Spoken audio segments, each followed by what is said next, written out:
Hello everybody, my name is Oliver from NEO and welcome to this tea course. So in this tea course, in the first step, what we're going to talk about is that we want to dive into the basics of tea. So when we talk about tea, what do we actually refer to? And there is actually one plant we are especially talking about, and this is the Camelia sinensis.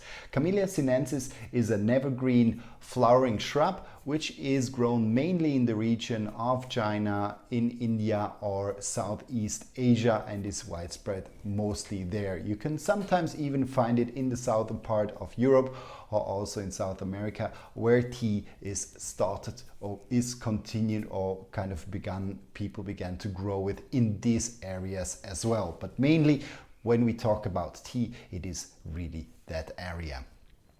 Sometimes when we talk about tea, so what do we actually refer to? When we are going into the world of tea, we are mainly talk about green tea, white tea, oolong tea, pu'er tea. So these kinds of teas which are directly referring to this Camelia sinensis. Sometimes, and this is these are herbal infusions, how they are called. They are sometimes deriving from peppermint.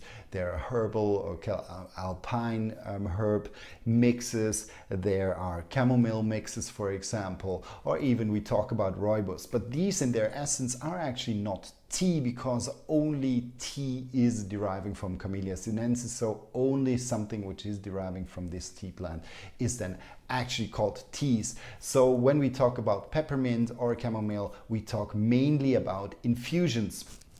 So for example, when we just compare these two plants, you can see here Camelia sinensis, here peppermint or chamomile. So quite different in their being, but when we talk about the world of tea, we mainly talk about the Camelia sinensis.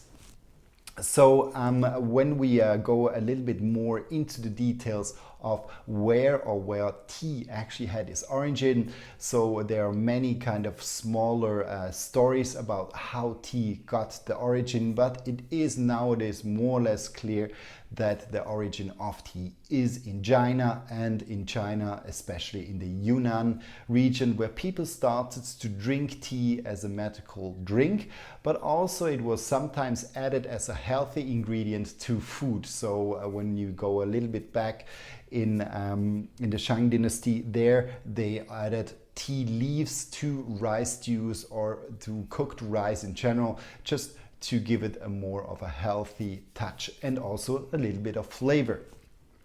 When we are going more in the direction of Japanese green tea, we know nowadays that Japanese monks brought their the tea plant into Japan, and it was especially known that there was a good exchange between Japan and the monasteries in Japan and in China, also to study Zen.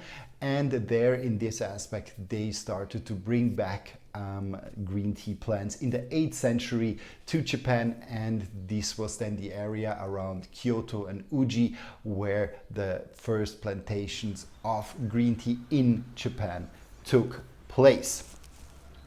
One important milestone, one important part is also that the monk Eisai, he saw also that Chinese monks often for longer periods of meditation used tea as kind of an additive or a help to do longer meditation session. So he integrated then as well into really being green tea part of the meditation and a part of the lifestyle of being a monk.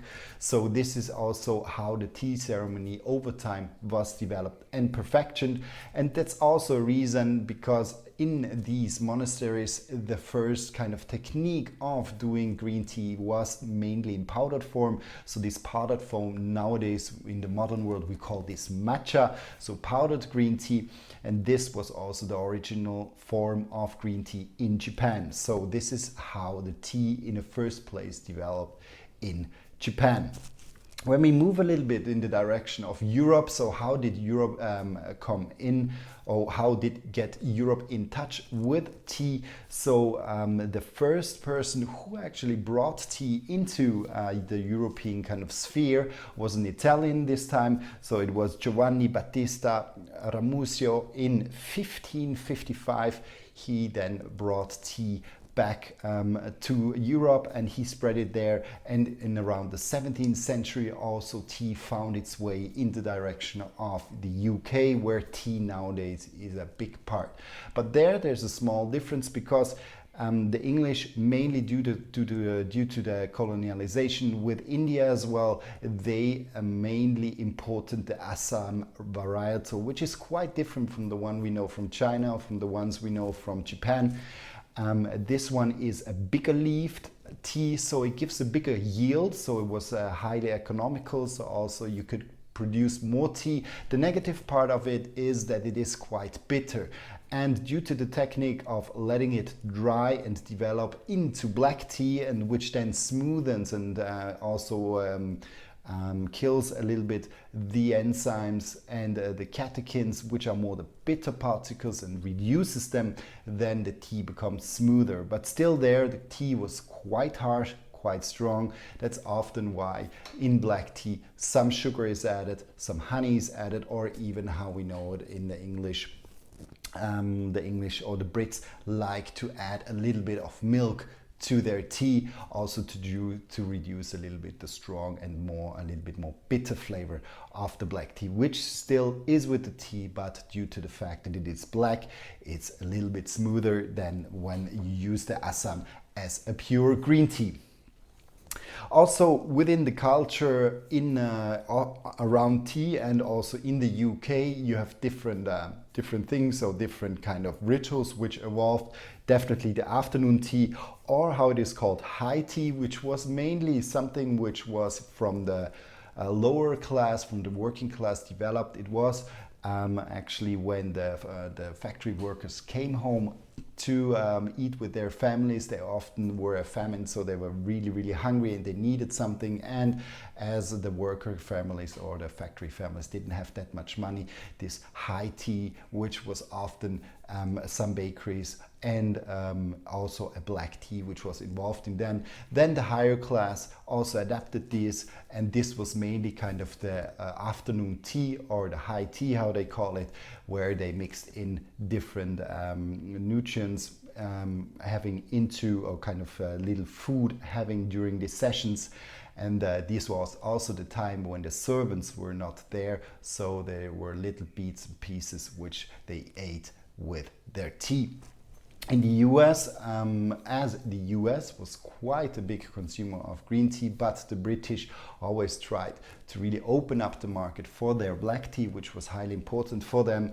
Then what they achieved is that due to to selling black tea, but cold black tea, the so-called iced tea nowadays, they found a way to enter into the market into the US, and then black tea was mainly also consumed with a little bit of lemon, but also we added a lot of sugar just to bring down a little bit the bitterness. So in the Western world, we are quite strongly linked to the black tea, and there we often sweeten the tea. But in this course, we want to focus a little bit more on the side of the really pure tea. So when we refer to this pure tea, especially when we look at Japan, their tea is rarely sweetened. Often what Japanese people do is, if they want to sweeten the tea, they eat something sweet with the tea, but otherwise it is really consumed pure. And this is what we want to focus on in this course. So I'm very happy that you're with me, and let's go into the next step, and let's go into the next chapter, which we will reveal now. Thanks a lot.